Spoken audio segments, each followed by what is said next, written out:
is I describe it as the W-2 for the business owner. If you're the business owner, you're a partner, you get this document called a K-1. On that K-1 is all your financial information, the financial health of your entity, and you put that on your personal tax return. Partnerships and S corporations are what we call pass-through corporations. That means that the earnings or losses pass through to the members or the partners, and they declare this on their personal tax returns on their 1040s. It's a great concept, and it really, if you understand certain financial strategies, you can use these pass-throughs to your advantage. If you understand the tax code to your advantage, there's a lot of strategies that you can apply. So there's a lot going on here. Are we on? I have a thumbs up from my engineer. We are on. Welcome, www.WCAB59. And that's great because I wore this beautiful Paul Frederick tie today. And it'd be a shame if they couldn't see it. You may want to close that little box there because it's in the way of my tie. Fantastic. There we go. There we go. And a Tommy Hilfiger pocket square. Oh, yes. And a vintage shirt. It's not an old shirt. It's a vintage shirt. That way I can sell it on eBay for twice what it's worth. Yeah. Yes. Looks great. Todd, thank you very much. So pass-through entities. So there are strategies you can use with these pass-through entities. Okay. I'm going to talk real quick on a calculation that you can use. Now, again, the returns were filed.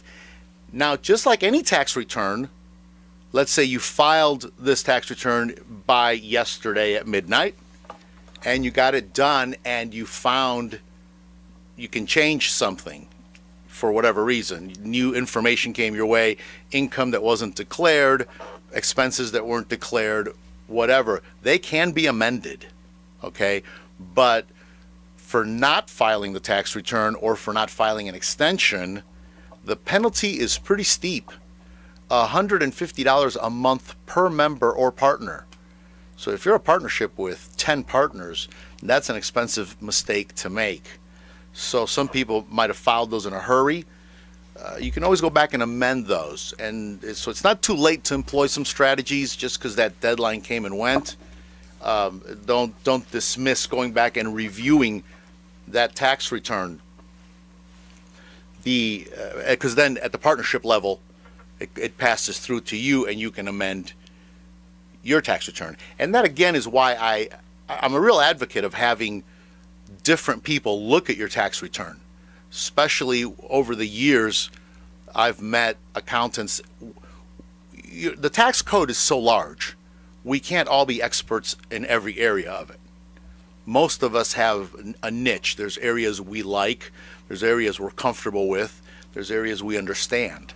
So that may be an area that you're more proficient in, and there's other areas you may avoid because basically they're just complicated. Patents, trusts, estates, I happen to like, I happen to understand. Not-for-profits. So there's areas where I'm a little weak in and I know to defer, and I have friends I network with, CPAs, tax attorneys, other EAs, and I'll shoot them an email. Yesterday I made a phone call on section 1.263 safe harbor. Of course, you know what that is. Jay's looking at me like, what are you talking about? It's safe harbor law. Just allows you to capitalize certain expenses. And I was a little unclear on some of the language. Picked up the phone, called a colleague. He called me right back. We had a brief discussion on it, and I made sure I understood it. So it's not, people, I keep saying this, most people go to the same preparer a long time. I've got people that have been coming to me for 15 years now. But if you read something or saw something or talked to somebody and came to me with a fresh idea, I wouldn't close my mind to it. I'd want to hear it. That's just the way I am. Because this law is changing. We're getting new IRS guidance almost daily on this new law.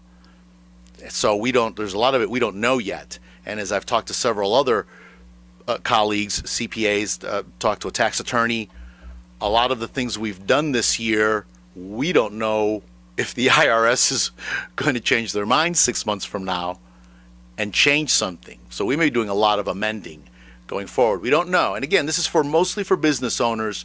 The individuals, you guys are all okay. I don't see too many changes happening there, except in one area that I'm going to talk about as I get into this.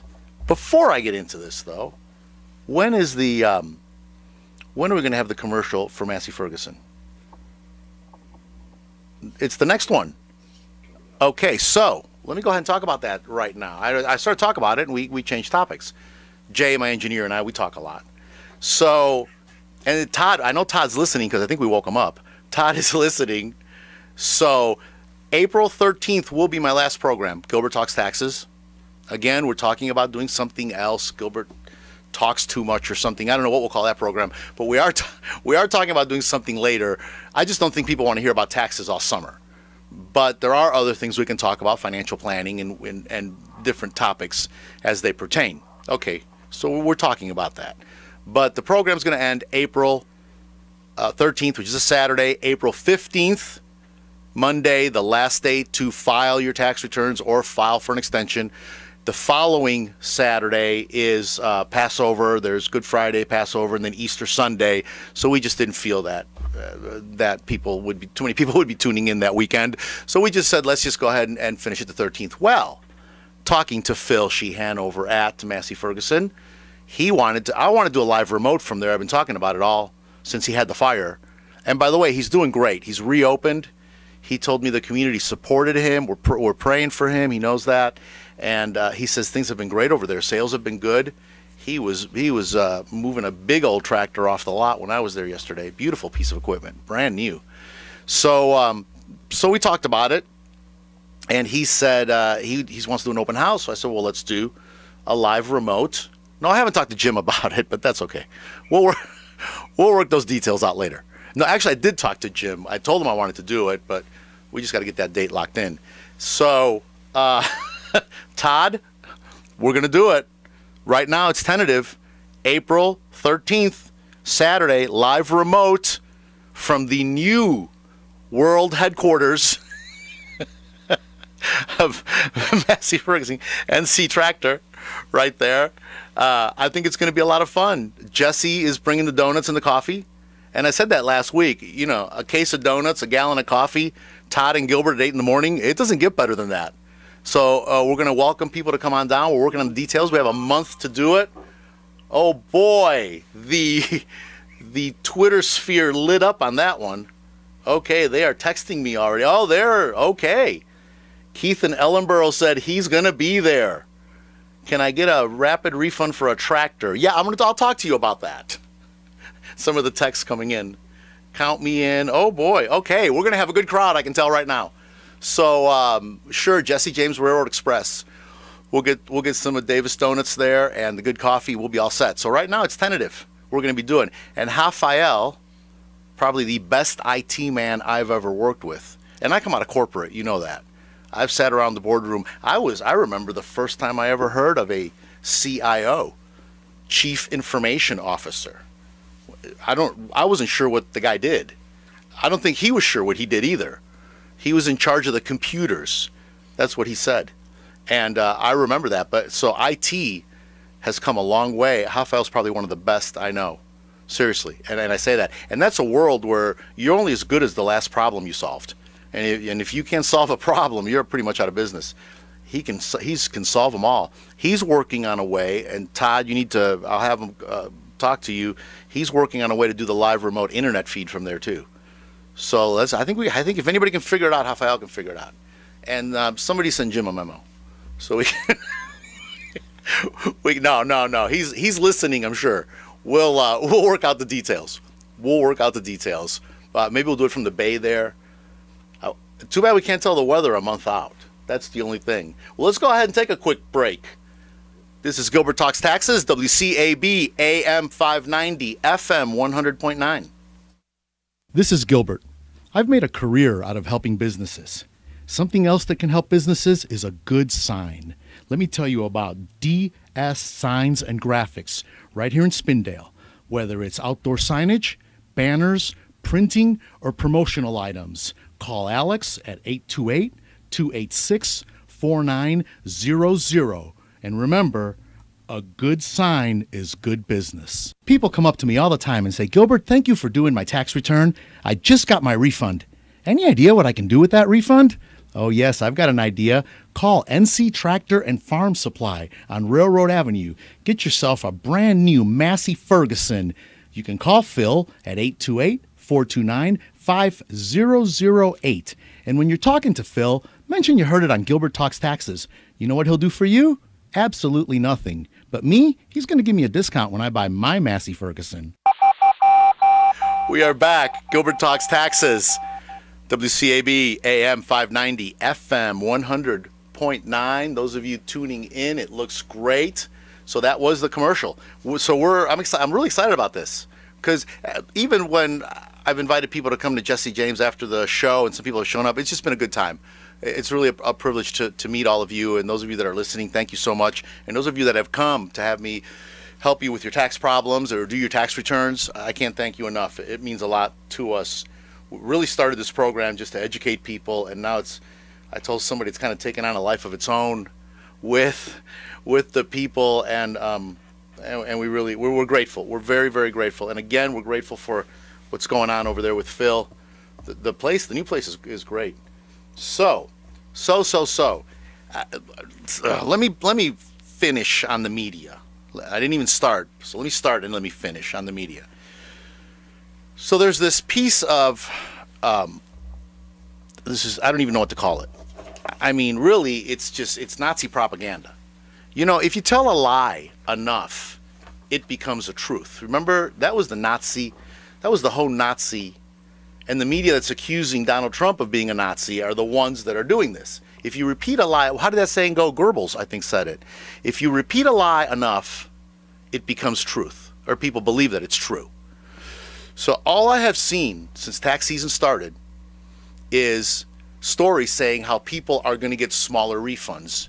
Yet, me, a tax preparer, who has done over 500 tax returns, oh yeah, last count, we haven't even counted since Monday or Tuesday, so there's way more that we've done with the businesses that we've done. Over 500 tax returns. I am seeing almost everybody getting back a larger refund than last year, all things being equal. All things being equal. Now, there are some people, their children moved out, they're no longer dependents. Well, folks, if they're no longer a dependent, you can't claim them. I'm sorry, but that's how that works. Talk to the IRS about that, not me. Or CNN, okay? Because they don't get it. So, all things being equal, almost everybody, and I say almost because there's like 2 people that are actually got a smaller refund, and that's because they got one person graduated college and got a job that like doubled their income. Okay, so that'll happen. You're going to pay more taxes when you double your income, and it was already a pretty good income. So everybody, they're either getting a bigger refund, or the ones that have gotten a slightly smaller refund, when you look back, they paid a lot less tax. Some of them as much as $3,000. Because I want to know why the numbers are what they are. And those of you that have come to me know I will go through the numbers and explain them all to you. I'll click them off there on the computer right in front of you. This came from here, and my software follows it back to the source. And we make sure that it's right. That way we don't have to fix something down the line. It's not that I'm that good, I just don't want to waste time later. I want to go over it all with you so you understand it. Even the people that don't understand it, thank me for doing that. They're like, well, I don't get it, but it looks good. Okay, great. At least we went through it, and we went through all the numbers. So I look at every tax return. Every one of them I look at. I don't rubber stamp anything, and I don't have my staff do tax returns that go out the door without me seeing them. Plain and simple. CNN is insistent. I say CNN because they're the ones, and Bloomberg are insistent that this is not true. And they always quote these unnamed tax professionals. Well, my name's Gilbert Carmona. I'm a tax professional, and I'm telling you they're lying. And I'm tired of seeing it. It's just to slam the president. That's all. So yesterday, so there's two I'm going to talk about. Yesterday there's a poll. Actually, they don't tell you it's a poll. The headline says 3 in 5 people are expecting to see smaller refunds and pay more tax. Okay, that's the headline. So this headline is based on a Reuters Ipsos, IPSOS. I don't even know who that is. Reuters, I know. Reuters Ipsos. And this is CNN. You go to their website, it's the number 2 story. The number 1 story is Donald Trump's veto. And of course, how terrible that is. No, it's fantastic. He needed to veto that. And the 12 Republicans that joined the Democrats, shame on you. I looked to see if any of ours were on there. They weren't. And I was a little concerned there earlier on, but they weren't. So shame on you. But so he vetoed that thing. It was worthless, and he got rid of it. He did the right thing. So right below that story is this story about how everybody is going to be paying more taxes, getting smaller refunds, and it's all Donald Trump's fault. And 3 in 5 people are going to pay more money and get smaller refunds. The whole story, which it goes on for, they said it's a 5-minute read story, so it's a pretty big story, a lot of words. And the whole time I'm trying to find the poll source data, because I've learned now, don't even read, I read the headline, and then if I'm interested in the story, I find out the source. If it's a poll, I want to know the poll source data. And I'll actually read that poll source data. Oh yeah, one of my interests in college was statistics, Jay. You can't, statistics and accounting, because it's about numbers. So I go to that, and it's the source poll data came from a Reuters Ipsos, IPSOS, opinion poll that was conducted, are you ready for this? Online, in English, throughout the United States, and they polled a whopping 1,755 people. That's about a fraction of what's listening to me right now. Okay, on a Saturday morning at 8:25. Okay, so 1,755 people, including in that 1,755 people, there was 1,439 who said they either already filed or will file an income tax return. And they're claiming that this online poll has a credibility interval, whatever that means, a credibility interval. It's a measurement of precision of 5 percentage points. Reuters was the one that told us Hillary was going to win by 20, weren't they? Yeah, okay. So let's always remember that when you hear the words Reuters and poll in the same sentence. Okay? This thing is useless. It's an online poll, which means you could dial into it and give your opinion. And it's just that, an opinion. This and Twitter has about the same credibility in judging what's happening in reality. So for those of you that don't understand, let me put it to you this way. I am a professional. I hold 7 licenses, okay, as a professional. I get surveyed all the time, or I get requests to be surveyed. They reach out to me. They request my opinion. Why? Because I'm a licensed professional. They even pay me for my opinion.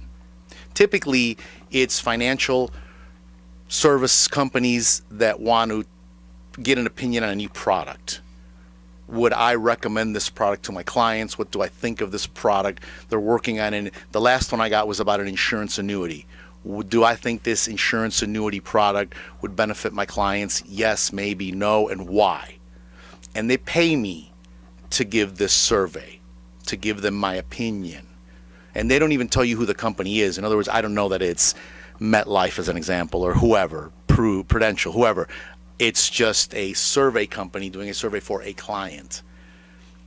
And I get these things all the time. That's a real survey. That's going to have real data that they will actually really study.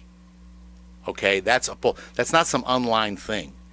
What do you think of whatever? Click yes, no. That is ridiculous, but they make it seem like it's real news. Bloomberg runs the same story, but they couch it in another way, and I'm going to talk about that.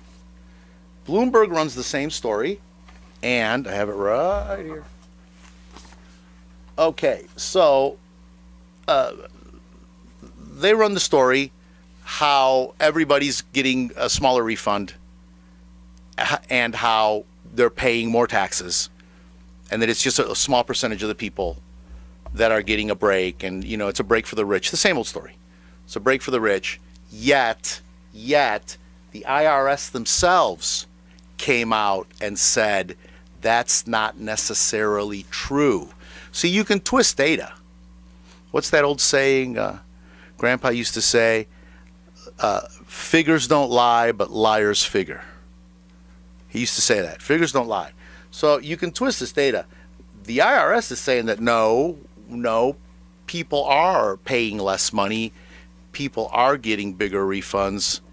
And there is, and they said tax return filings were at an all-time low. It's only down by 3.3%. And I wouldn't call that an all-time low. And they said this is Trump's signature piece of legislation. It's all he's done so far, according to them, and it's a failure. Okay, so let's not talk about, I have a 5-page report of everything he has done just for the economy. Okay, the economy's grown $12.14 billion. 500 companies gave bonuses last year.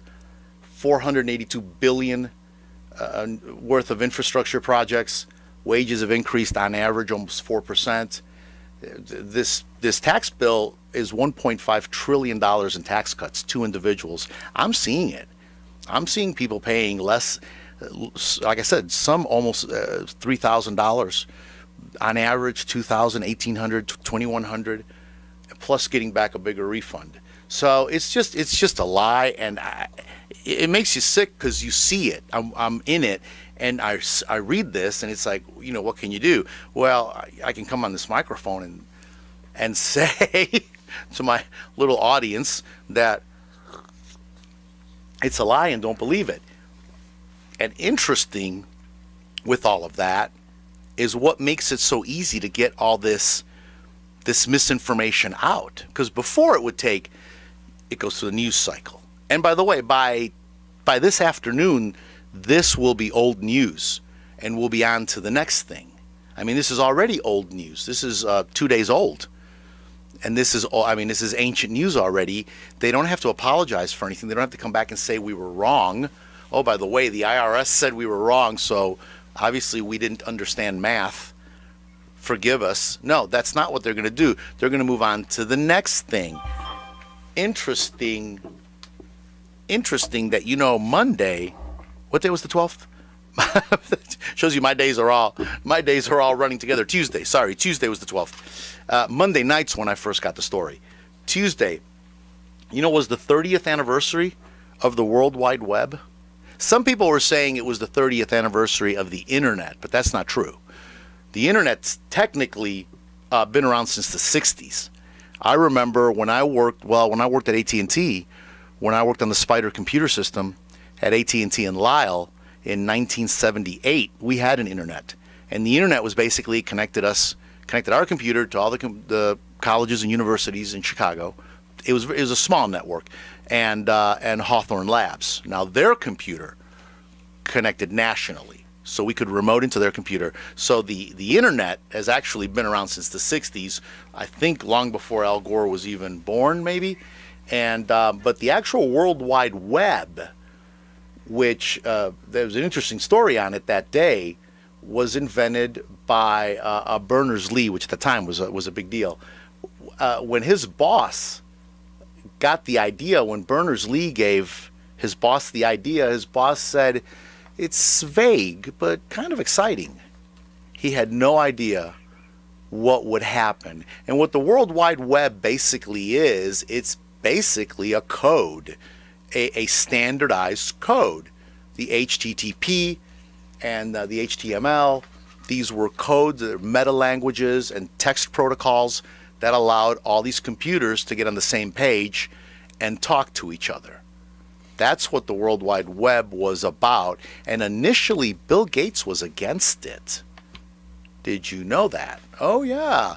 Yeah, his famous quote was, I don't want people to think that I'm laying tax down on the information superhighway. Remember we called it that? When the World Wide Web was the information superhighway. He said, but I think it can be done better. He just was trying to figure out a way to make a buck with it. And other people got there first. So, but yeah, he also said we'd never need any more than 64K of RAM. So wrong on 2 counts. So this is the 30th anniversary of this. And I have a cousin that works for the Department of Defense, and he told me when the World Wide Web first happened, he was there implementing it at the DoD level, Department of Defense. He said, we thought it was going to make it the greatest source of information sharing ever.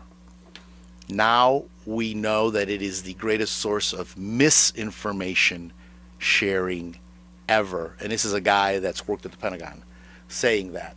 So, and I bring all that up before we take the next break, just to beware. What was that song I sang last year? Be careful, little eyes, what you see, for your Father up above is looking down in love. Be careful, little eyes, what you see. It's a nursery. It's a song we used to sing to the children in the nursery. Be careful, little ears, what you hear, because your Father up above is looking down in love. Be careful, little ears, what you hear. And it gets back to the scriptures I've been sharing for weeks. What is this thing we're holding in our right hand? Is it truth or is it a lie? And I'm telling you, there's just a lot of lying going on. So let's go ahead and take a break. I'm going to talk about how some people are trying to circumvent the Schedule A cap with the new tax law. Then I'm going to talk about QBI for partnerships. Then I'm going to talk about home office use. Again, a lot of misinformation there. This is Gilbert Talks Taxes, AM, WCAB, AM 590, FM 100.9. As we get ready for this year's tax season, there's one thought on everyone's mind. Will Gilbert's hair look fabulous this year? Oh, yes, it will. How can I say that? Because I go to Robin Saunders at RSL Salon.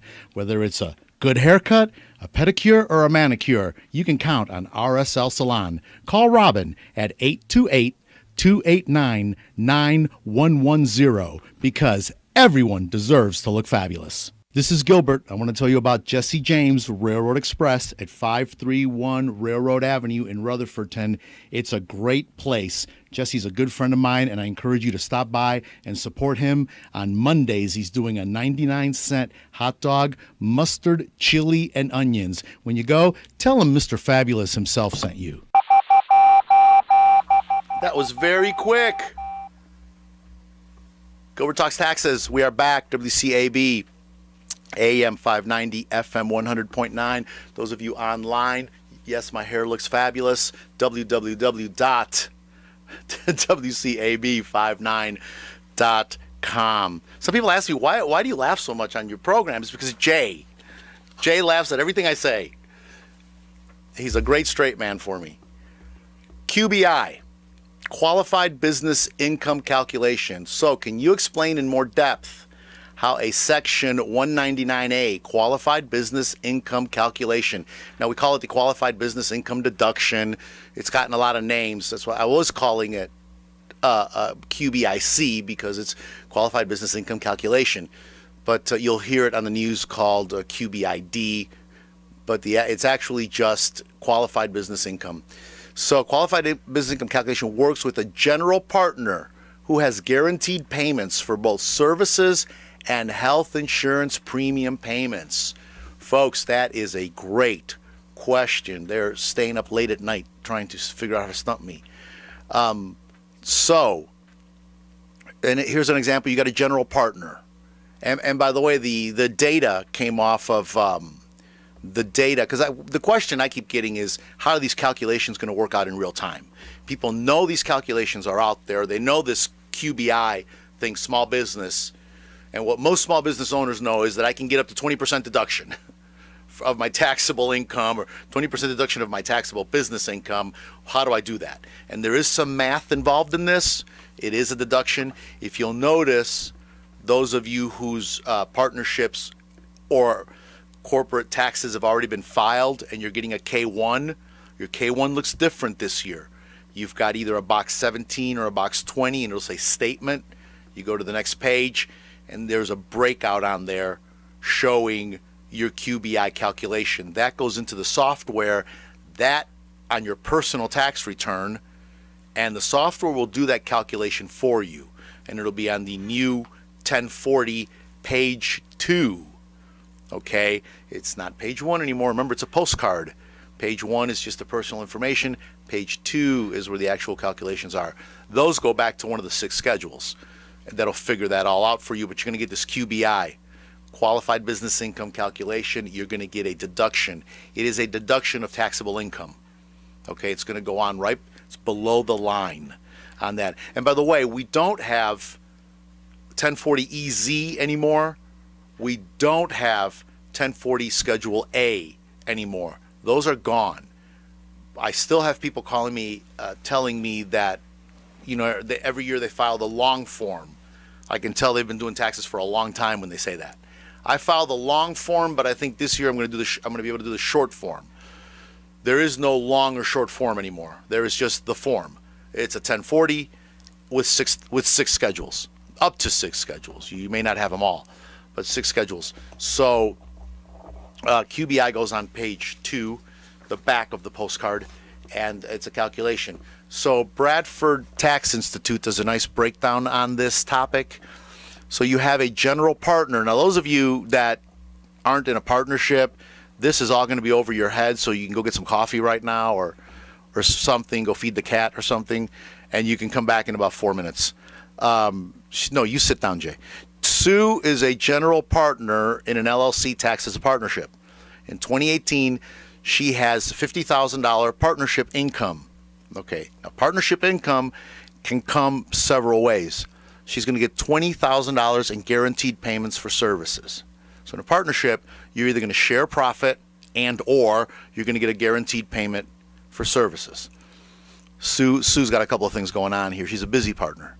$20,000 are guaranteed payments for services. $5,000 guaranteed payments for health insurance premiums paid by the partnership. Okay, so that's guaranteed payment of health insurance premiums. The partnership is just saying, Sue, you go get your own insurance. We'll pay for it as part of the partnership arrangement.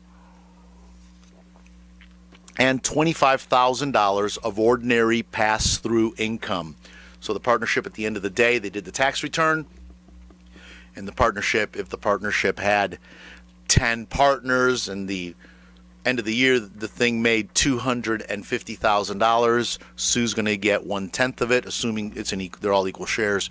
1/10 of it, she's going to get $25,000 or whatever her share is. I've seen partnerships just all over the road, and it's odd figures because it just gets broken out that way as partners come and go. You recalculate and they reform. So you could have one partner getting 11.3%, another partner getting 21.9%. There is no rule of thumb. So this is Sue's only income for the year. Okay, so the big picture.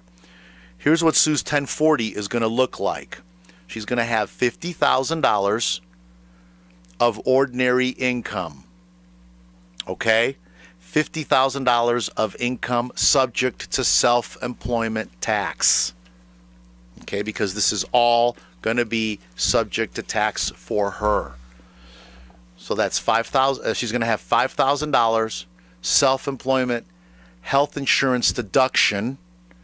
She's going to have $7,065 of self-employment taxes. Okay, and she's going to have $3,533 as a tax deduction, 1/2 of her self-employment taxes. That goes on the schedule that used to be on the bottom of page 1. That now goes on one of the schedules. That has not gone away. You still get that deduction, that half percent for the self-employment taxes. Okay, so now for a partner in a partnership, QBI begins with the ordinary pass-through income, but does not include the guaranteed payments for services. So this is how we calculate QBI for this partner.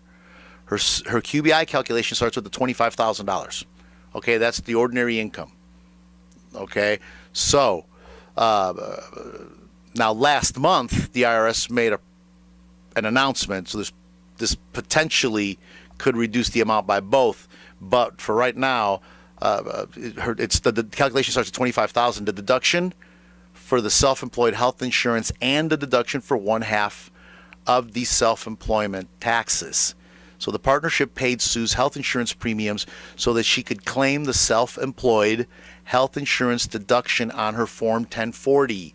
They had a good financial advisor. They're a good tax advisor advising them, because by them paying her premium, it's her premium, she can claim the self-employment health insurance deduction. The partnership deducts the premiums against the partnership income and treats the cost as a guaranteed payment to Sue. So those of you in partnerships, you totally understood that, right? The rest of you start getting ready to come back. I'm almost done. Because the partnership already reduced its pass-through income by the amount of the insurance premiums, Sue does not make the Form 1040 QBI adjustment for the self-employment health insurance deduction. Now, self-employment taxes. Sue pays self-employment taxes on the $50,000. Of that, only $25,000 is QBI. Her guaranteed payment of $20,000 and $25,000 for the health insurance reduced her QBI. So on her Form 1040, she will deduct 1/2 of her self-employment taxes when computing her taxable income. But for QBI purposes, she considers only the proportionate self-employment tax that were the result of her QBI. That's the 50%. Accordingly, she uses 50% of the 50% tax deduction to compute her QBI. So here's what it's going to look like.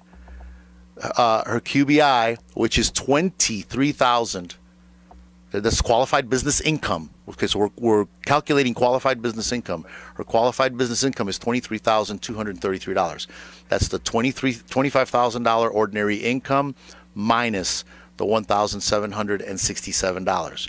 Now, we apply the 20% to the lesser of, so it's going to go to the 20% to the lesser of the $29,467 taxable income, or the $23,233 qualified business income. In this case, it's the lesser of, so we apply. So her qualified business income deduction is $4,647.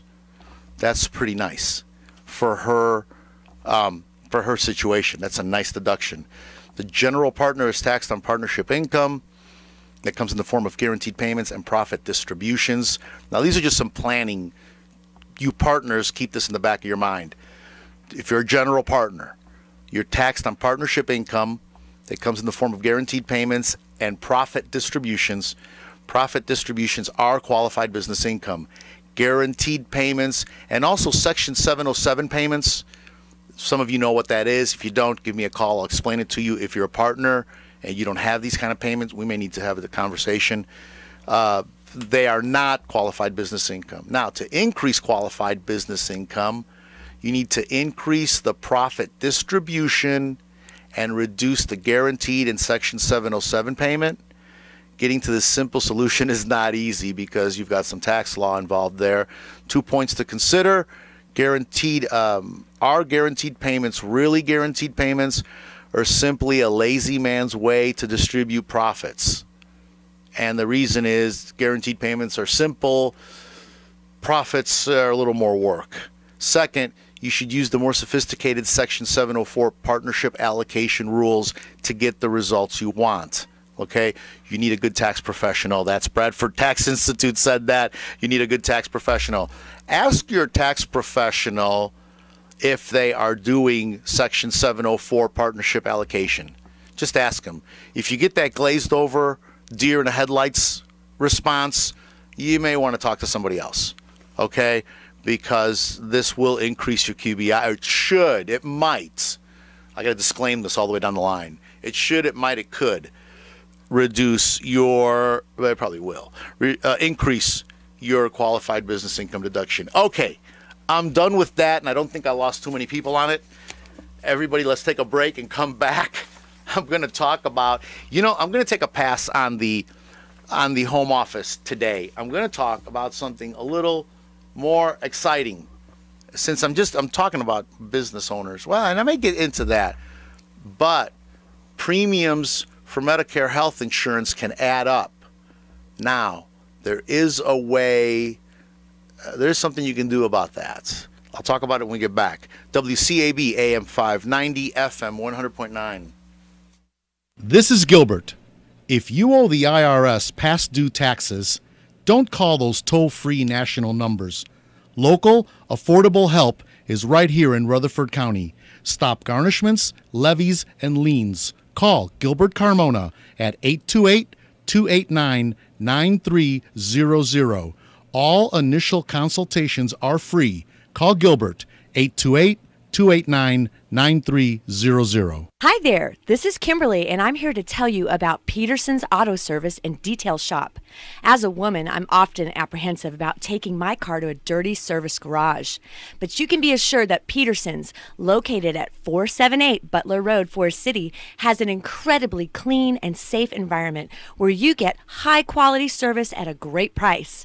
Peterson's was voted Rutherford County's best auto service 3 years in a row.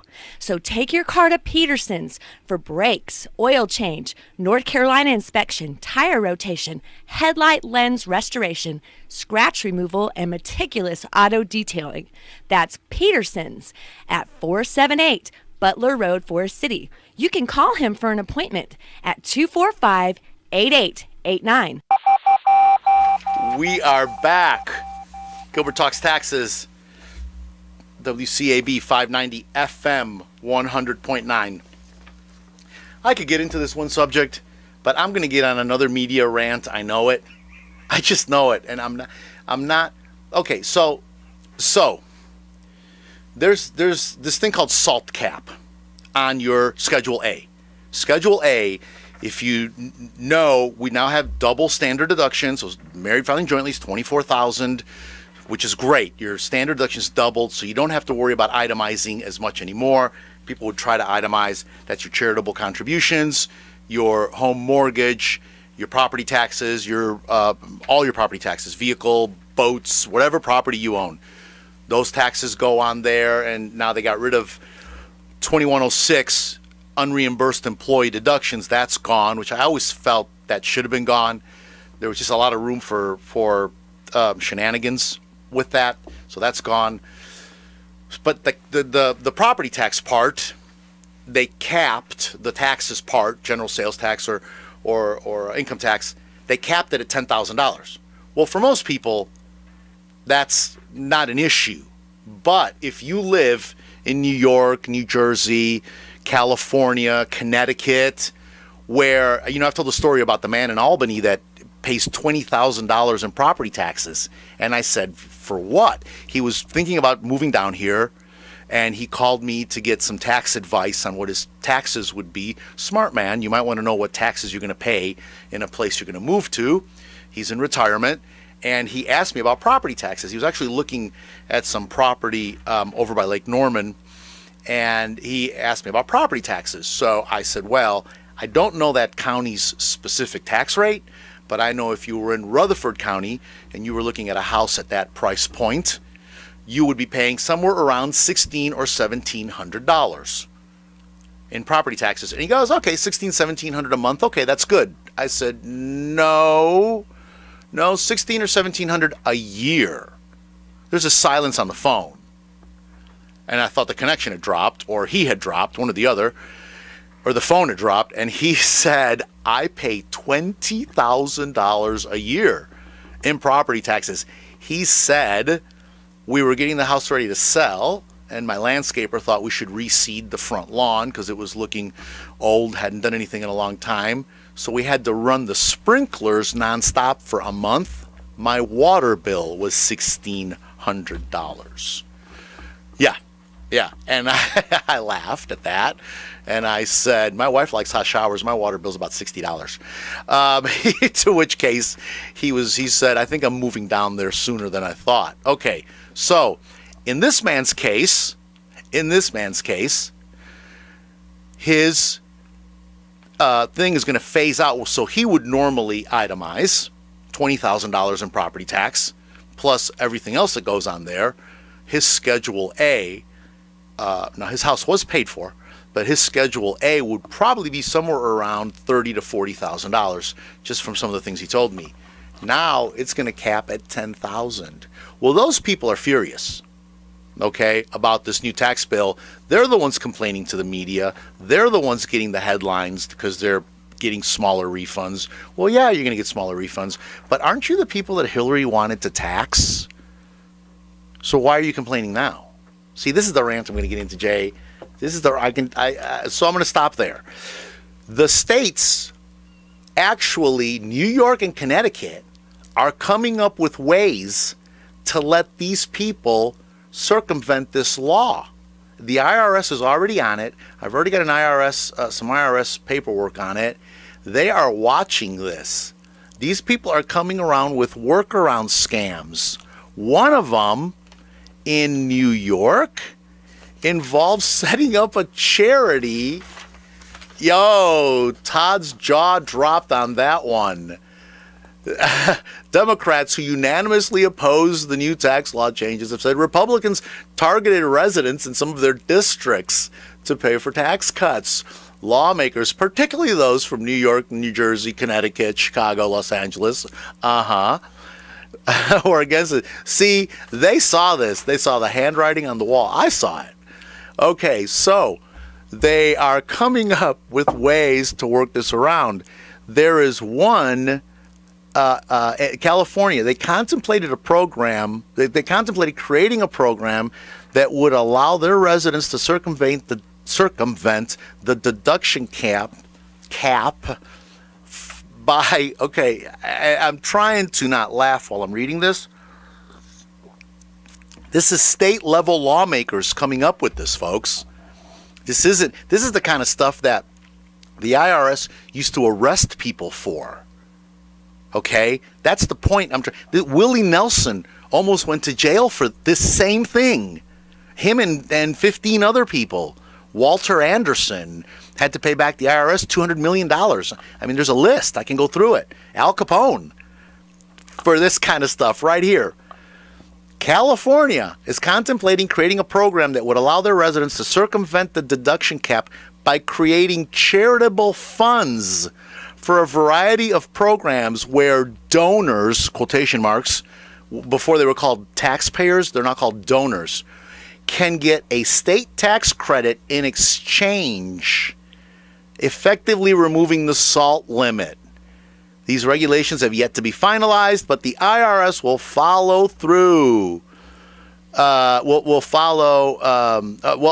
So now this has already scared some. The fact that the IRS is on it has already scared some people, and they're backing off of some of this. But yeah, so New York, Los Angeles, and New York, California, and New Jersey. Now,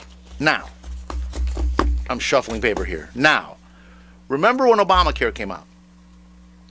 And people are trying to figure out a way around Obamacare, because Obamacare really was the biggest tax scam we've ever had. I mean, anybody who's had to pay back their Obamacare subsidy had to pay back all of their subsidy. Like Married Filing Joint has had to pay back $14,000. I've seen several of those. I've read about many more. And I'm just a little old tax preparer here in Rutherford County. I can imagine nationally. I can't find a number nationally, by the way. Interesting. They won't release that number. But if Trump does something wrong, they'll release everything. So they won't release that number. But everybody was looking for a workaround, and we were called all kinds of names for even thinking that way. Why would we not want to make our shared responsibility payment? Well, these people need to make their shared responsibility payment, folks, right here. They're creating a Ponzi scheme, and they're calling it a charitable fund. A charitable fund. So you're not going to pay tax. You're going to donate to charity.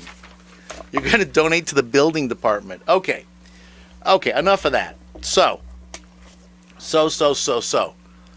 Medicare health for the last couple of minutes. Couple last minutes. There's something you can do about this Medicare health insurance, by the way. Medicare health insurance can add up to a substantial sum. Do you have Medicare? You pay Medicare. No, you're not retired yet. What am I saying? Sorry. You're still working. You're not 65 yet. Yeah, I'm almost 65. Yeah, I'm 59. Oh, I know. We were looking at Social Security on the website the other day. I said, when did this happen? Yeah, we're seeing how much we're going to get. Medicare health insurance can add up to a substantial sum, especially if you have high income and you're married and both you and your spouse are paying premiums. Now, the premiums can potentially help your tax situation. The dollar benefit of Medicare tax deductions depend greatly on where you can deduct the premiums, okay? This is the key. Where can you deduct the premiums? You've actually got three places. Where can you deduct the premiums? The business deduction. If you can deduct these premiums as a business deduction, it's the greatest benefit. The self-employment health insurance deduction on line 29 of Schedule 1 of your Form 1040 is the second best benefit. And then itemized deduction, again, we're back to it's either going to be useless or it's going to be your third best benefit. Okay, you flat out get the best dollar benefit from your Medicare and supplemental insurance premiums if you can deduct them as a business deduction. Simple, okay? Well, maybe not that simple, but you can make this happen when, and here's some criteria. Those of you listen up, if you've got Medicare health insurance premiums, you're high income, you and your wife are both paying premiums. Okay, if you are a sole owner and only employee of a C corporation. Now, if you have an S corporation, we can just file a form and have that become a C corporation. And with this new tax code, with corporate tax rate coming down, thank you, I've got the 1 minute finger, with the corporate tax rate coming down from 35% to 21%, you may want to have that conversation with your tax preparer. My 30 seconds? Okay, I'm going to have to wrap up. I'm sorry. There's a lot here. I'm going to bring it back next weekend. If you got questions on this, call me. 828-289-9300. How to deduct your Medicare health insurance. This is Gilbert Talks Taxes, WCAB 590 AM FM 100.9. I will be back next Saturday at 8 a.m. And Jay, we're going to work on that remote. Okay? We're going to be working on that for the 13th of April. Thank you, everyone.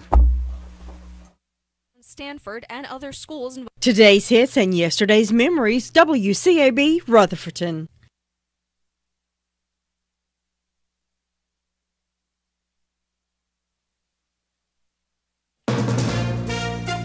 From ABC News, I'm Michelle Franzen. New Zealand residents on heightened alert following Friday's deadly shooting at two mosques in Christchurch. 49 people died when police say the suspect, Brenton Tarrant, stormed into two mosques and opened fire. Dozens of others wounded. Tarrant appeared in court today. Police say he released an online document before the shooting, calling himself a white supremacist. ABC's Will Carr is in Christchurch. We know that he's from Australia, that he came to New Zealand because in that online post, the person said that he wanted to train in New Zealand, and then he decided to actually carry out the attack here because he figured that if he could pull it off in New Zealand, that it could happen anywhere in the world because New Zealand is such a peaceful country. They haven't had a mass shooting here since back in 1990.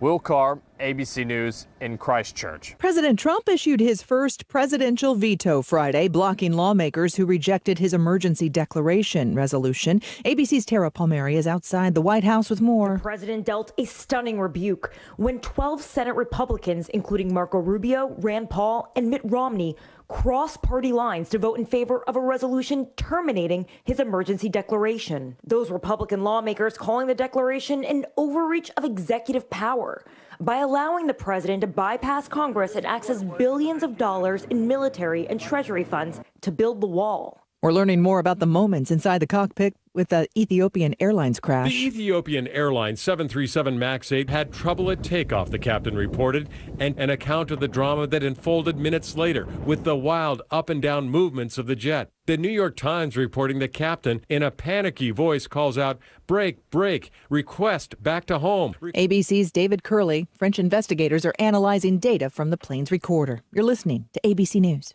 It's time to join the millions of people using Zoom video conferencing. Turn any size conference room, huddle room, or executive office into a Zoom room with flawless HD video, crystal clear audio, and instant wireless sharing. It'll even work with your existing hardware. Start your meetings with a single touch or use Zoom's new voice command feature. Hey Zoom, start meeting. Huddle happy. Visit zoom.us to set up your free Zoom room trial today. That's zoom.us. Zoom video conferencing. Ready to create your own income with your own home-based business where there's no such thing as getting laid off? If a billionaire entrepreneur spent 5 years and $20 million searching for the next big trend, wouldn't you want to know what he found? If you're serious about making money from home without having to leave home, then write this down. www.goherenext.com. You decide your income. Get the facts now. GoHereNext.com. In Las Vegas, a shootout Friday night outside the Bellagio Hotel following a robbery attempt at the casino. ABC's Mona Rivera has details. Police say an armed suspect tried to rob one of the poker cages at the Bellagio Hotel and Casino and then tried a carjacking to escape. The suspect was confronted by 4 Metro police officers, at which time the suspect then turned, pointed a firearm at one of our officers, and fired at least 1 round, striking our officer in the chest area. Las Vegas Metro Police Captain Nicole Splinter says a bulletproof vest likely saved the life of the officer, who was treated and released. The suspect was shot by police and rushed to a hospital. Mona Rivera, ABC News. Authorities say the suspect remains in critical condition. Authorities in one New Jersey town are warning the public about giving to people begging for money in the streets. ABC's Chuck Sievertson has more. A photo of a woman walking in and out of traffic, according to Union Township, New Jersey police, shows her carrying a sign with a young child's picture that reads, "I have one baby. Please, in the name of God, help me buy baby stuff and diapers." Police say she claimed to be from Romania, now living in New York, and that she was also carrying a $500 designer purse, jewelry, and a new iPhone 10. Now she's also carrying a ticket for impeding traffic flow and a summons for soliciting without a permit. Police say don't give to people begging in traffic. This is ABC News. It's time. Time to join the millions of people that meet happy with Zoom video conferencing. Zoom gives you flawless video, crystal clear audio, and instant sharing across any mobile, tablet, or desktop device. But the best thing about Zoom? It just works. So ditch the distractions, join the movement, and meet happy with Zoom video conferencing. Visit zoom.us to set up your free account today. That's zoom.us. Zoom video conferencing. I'm Michelle Franzen, ABC. Let the WCAB marketing team go to work for your business. It works. Call Tracy or Jim at 287-3356. 1 in 3 adults in America have prediabetes, but most don't know it. To let people know it can be reversed before it becomes type 2 diabetes, professional basketball player Julius Randle is doing everything in reverse. I'm only dunking with reverse windmills. I drove the whole way to practice in reverse. I don't recommend it. This move's called the reverse shuffle. I do recommend it. And it took me months to learn how to speak in reverse, like this. Years 10 almost for diabetes type 2 with living Ben has mom my. In other words, my mom has been living with type 2 diabetes for almost 10 years. So together, we want to say to the 84 million Americans at risk, exercise and healthy eating can help